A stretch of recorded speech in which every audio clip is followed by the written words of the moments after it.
Friends, welcome back in my channel once again, and today we will discuss about lazy property. Friends, lazy property में हम cover करेंगे कि what is the lazy property, practical demo of lazy store property, and benefit of lazy store property and limitation of lazy store property. Then let's begin. तो friend, lazy store property हमारी एक store property है। तो we indicate a lazy store property by writing the lazy modifier before its declaration and हमने क्या करना है friends, जहां भी हमने स्ट्रक्चर या क्लास में लेजी का यूज़ करना है तो लेजी को हमने अपने डिक्लेरेशंस के बिफोर हमने ऐड करना है लेजी। तो लेजी फ्रेंड्स यहाँ पे हमारा क्या है, एक कीवर्ड है।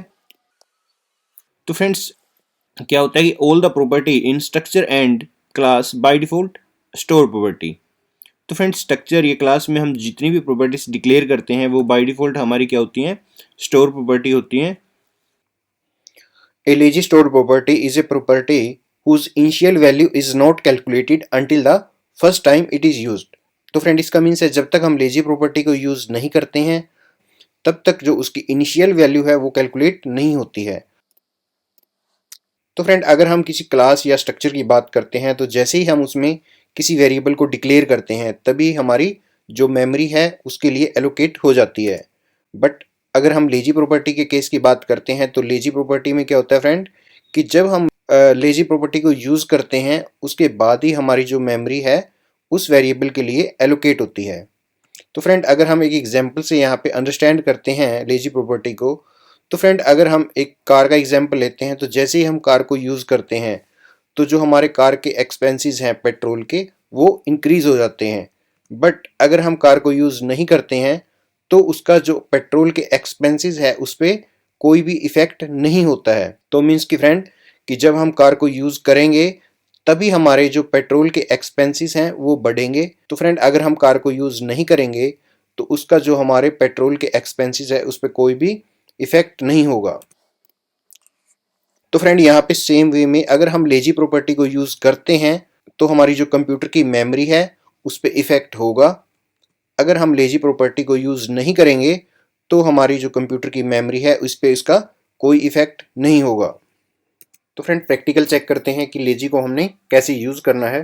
तो फ्रेंड, हमने यहाँ पे एक स्ट्रक्चर डिक्लेयर किया है कॉल रिजल्ट के नाम से, एंड यहाँ पे हमने वेरिएबल लिया है initial value static, and static variable हमने सेकंड रिजल्ट यहाँ पे डिक्लेयर किया है। तो यहाँ पे फ्रेंड हमने गेट रिजल्ट के नाम से एक फंक्शन बनाया है, एंड यहाँ हमने एक एरे लिया है एरे टास्क के नाम से।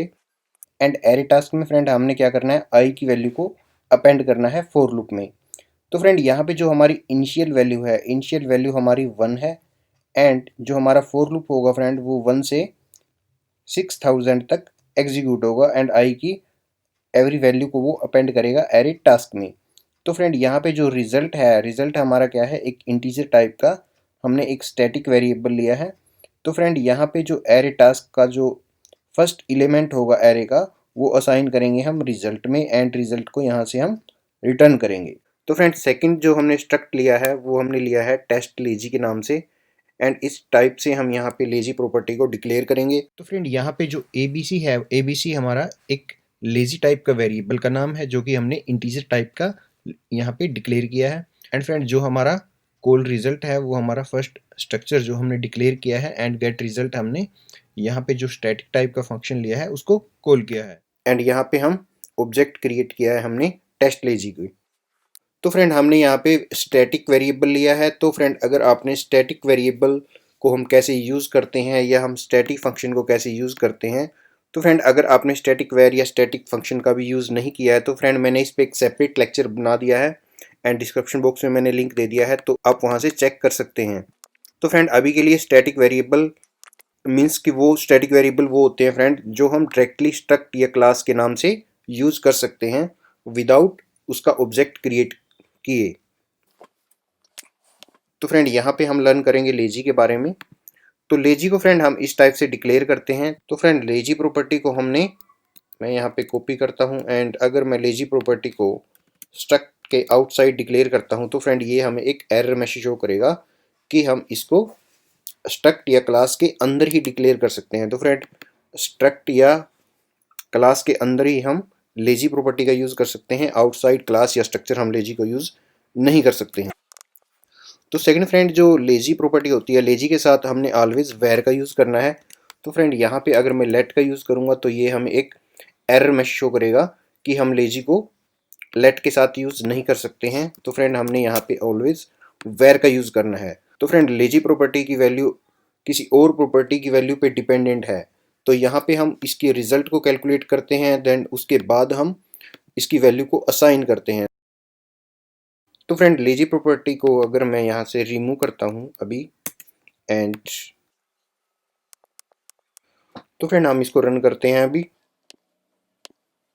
तो फ्रेंड जो हमारा ऑब्जेक्ट है यहाँ पे वो हमारा डिपेंडेंट है कि जैसे ही हमारा ये रिजल्ट कैलकुलेट होगा उसके बाद हमारा यहाँ पे ऑब्जेक्ट क्रिएट होगा। तो फ्रेंड हमारा जो टेस्ट लेजी का जो हमने ऑब्जेक्ट यहाँ पे क्रिएट किया है, तो फ्रेंड ये हमारा डिपेंडेंट है हमारी प्रॉपर्टी के ऊपर। जैसे ही हमारा ये रिजल्ट कैलकुलेट होता है उसके बाद हमारा यहाँ पे ऑब्जेक्ट क्रिएट हो रहा है। फ्रेंड उस केस में जहाँ पे हमारा एक प्रॉपर्टी का रिजल्ट किसी दूसरी प्रॉपर्टी के रिजल्ट के ऊपर डिपेंडेंट होता है, तो वहाँ पे हम लेजी का यूज़ करते हैं। तो फ्रेंड यहाँ पे जब हमारा इस प्रॉपर्टी का रिजल्ट कैलकुलेट होता है उसके बाद हमारा सेकंड प्रॉपर्टी का रिजल्ट के अकॉर्डिंग हमारा ऑब्जेक्ट यहाँ पे क्रिएट हो रहा है। तो फ्रेंड इस केस में अगर मैं लेजी का यूज़ करता हूँ तो फ्रेंड मैं इसको एक बार सेकंड टाइम हम इसको रन करते हैं, तो हम इसको चेक कर सकते हैं कि यहाँ पे हमें शो हो रहा है कि हमारा लूप रन हो रहा है, बट हमारा यहाँ पे कोई भी ऑब्जेक्ट क्रिएट नहीं हुआ है। तो फ्रेंड यहाँ पे 6000 टाइम्स के बाद ही हमारा ऑब्जेक्ट यहाँ पे क्रिएट हो रहा है। तो फ्रेंड इस केस में, इस टाइप के केस में हम यहाँ पे लेजी का यूज़ करेंगे एंड चेक करेंगे कि रिजल्ट में क्या चेंजेस होते हैं। तो फ्रेंड यहाँ पे अगर मैं अब इसको रन करता हूँ देन, तो फ्रेंड आप चेक कर सकते हैं कि हमारा यहाँ पे ऑब्जेक्ट क्रिएट हो गया है, बट यहाँ पे अभी तक हमारा जो लूप है वो अभी तक कॉल नहीं हुआ है। तो फ्रेंड लेजी प्रॉपर्टी के केस में जब हम उसके ऑब्जेक्ट को यूज़ करते हैं, उसकी प्रॉपर्टी को यूज़ करते हैं, उसके बाद ही हमारा उसकी जो वैल्यू है वो इनिशियलाइज होती है। तो फ्रेंड सपोज अगर मैं यहाँ पे यूज़ करता हूँ, तो फ्रेंड यहाँ पे हम ABC का यूज़ करते हैं अभी एंड अब मैं इसको रन करता हूँ, तो फ्रेंड क्या होगा, अब हमारा लूप यहाँ पे कॉल होगा। तो फ्रेंड हमारा लूपिंग यहाँ पे कॉल हो रहा है, रन हो रहा है, बिकॉज हमने यहाँ पे लेजी प्रॉपर्टी को यूज़ किया है। तो फ्रेंड जैसे ही हम इसको यूज़ करते हैं देन इसकी वैल्यू इनिशियलाइज होती है। तो फ्रेंड यहाँ पे हमें 1 शो हुआ है, तो हमने यहाँ पे तो फ्रेंड हमें यहाँ पे 1 शो हुआ है बिकॉज हमने यहाँ पे लेजी प्रॉपर्टी को यूज़ किया है, तो उसके बाद इसकी वैल्यू यहाँ पे इनिशियलाइज हुई है। तो फ्रेंड सेकंड अगर मैं यहाँ पे चेंजेस कर देता हूँ, सपोज मैं यहाँ पे यूज़ करता हूँ, तो हमने स्टैटिक यूज़ किया है, तो फ्रेंड यहाँ पे हम क्या करेंगे कि कॉल रिजल्ट डॉट जो इनिशियल वैल्यू है, तो फ्रेंड अगर मैं यहाँ पे 100 कर देता हूँ देन उसके बाद हम यहाँ पे यूज़ करते हैं टेस्ट प्रॉपर्टी का सेकंड टाइम, हम यहाँ पे टाइप करेंगे न्यू वैल्यू एंड फ्रेंड अब मैं इसको रन करता हूँ,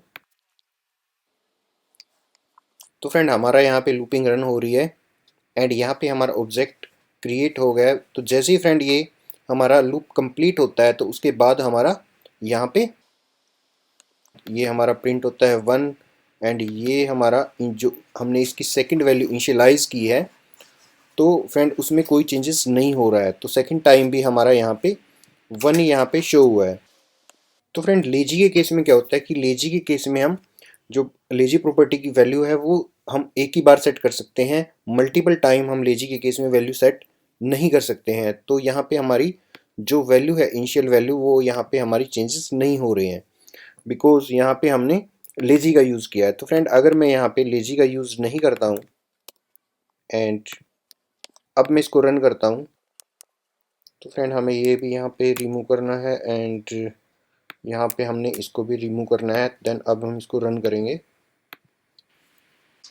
तो फ्रेंड ये मल्टीपल टाइम हमारा यूज़ हो रहा है बिकॉज यहाँ पे ये अब हमारा एक कंप्यूटेड प्रॉपर्टी की तरह से ये बिहेव कर रही है हमारी यहाँ पे, बिकॉज यहाँ पे ये मल्टीपल टाइम हमारा यहाँ पे कॉल हुआ है। तो फ्रेंड यहाँ पे हमारा 100 शो हो रहा है, बिकॉज यहाँ पे जैसे ही हम यहाँ पे लेजी को रिमूव करते हैं देन ये as a computed property work करता है। तो फ्रेंड कंप्यूटेड प्रॉपर्टी को हम अपने नेक्स्ट लेक्चर में कवर करेंगे। तो फ्रेंड यहाँ पे हमने हमने डिफ्रेंशिएट किया है कि कंप्यूटेड प्रॉपर्टी को लेजी प्रॉपर्टी के साथ, कि जो हमारी कंप्यूटेड प्रॉपर्टी होती है वो भी हमारी लेजी प्रॉपर्टी की तरह ही वर्क करती है, बट मेन डिफरेंस यही है फ्रेंड, कंप्यूटेड प्रॉपर्टी में हमारा मल्टीपल टाइम कॉल होता है एंड हमारी जो वैल्यू है वो मल्टीपल टाइम इनिशियलाइज होती है। बट यहाँ पे लेजी प्रॉपर्टी के केस में जो हमारा है वो हमारी जो प्रॉपर्टी की वैल्यू है वो सिर्फ एक ही बार ओनली जस्ट वन टाइम ही वो हमारी इनिशियलाइज होती है। तो फ्रेंड बात करते हैं benefit of lazy. The closure associated to the lazy property is executed only if we read that property. So if for some reason that property is not used, we can avoid unnecessary allocation and computation. तो friend इसका means यही है कि अगर जो हमारी lazy property है वो तभी एग्जीक्यूट होती है अगर हम उसको यूज करते हैं। तो फ्रेंड सेकंड है कि we can populate a lazy property with the value of store property. तो फ्रेंड अगर हमारे पास पहले से कोई स्टोर प्रॉपर्टी है तो उसके साथ हम लेजी कीवर्ड का यूज कर सकते हैं। तो फ्रेंड अगर हम लिमिटेशन की बात करते हैं लेजी प्रॉपर्टी की, तो ओनली हम लेजी प्रॉपर्टी को हम वेर के साथ ही यूज कर सकते हैं, लेट के साथ हम लेजी प्रॉपर्टी का यूज नहीं कर सकते हैं। एंड जो हमारी लेजी प्रॉपर्टी है does not work with computed property because a computed property is always recalculated while the lazy property is calculated only once when initialized। Second limitation है कि जो हमारी कंप्यूटेड प्रॉपर्टी होती है उसके साथ हम लेजी प्रॉपर्टी का यूज नहीं कर सकते हैं, क्योंकि जो हमारी कंप्यूटेड प्रॉपर्टी होती है वो हमारी रिकैलकुलेट होती है बार बार। तो जबकि हमारी जो लेजी है, लेजी के केस में हम एक बार ही वैल्यू को इनिशियलाइज कर सकते हैं। We should be careful about lazy property in multi threaded environment because lazy property is not thread safe. जो लेजी प्रॉपर्टी है, लेजी प्रॉपर्टी हमारी मेमोरी सेफ्टी के लिए हम यूज़ करते हैं, बट ऐसा नहीं है कि लेजी प्रॉपर्टी को हमने एवरी प्लेस पे यूज़ करना है, बिकॉज जो मल्टी थ्रेडेड इन्वायरमेंट है वहाँ पे जो हमारी लेजी प्रॉपर्टी है वो थ्रेड सेफ नहीं है। तो फ्रेंड्स अगर आपको वीडियो अच्छा लगा तो प्लीज़ लाइक करें, शेयर करें, एंड अगर अभी तक आपने चैनल को सब्सक्राइब नहीं किया है तो प्लीज़ सब्सक्राइब करें।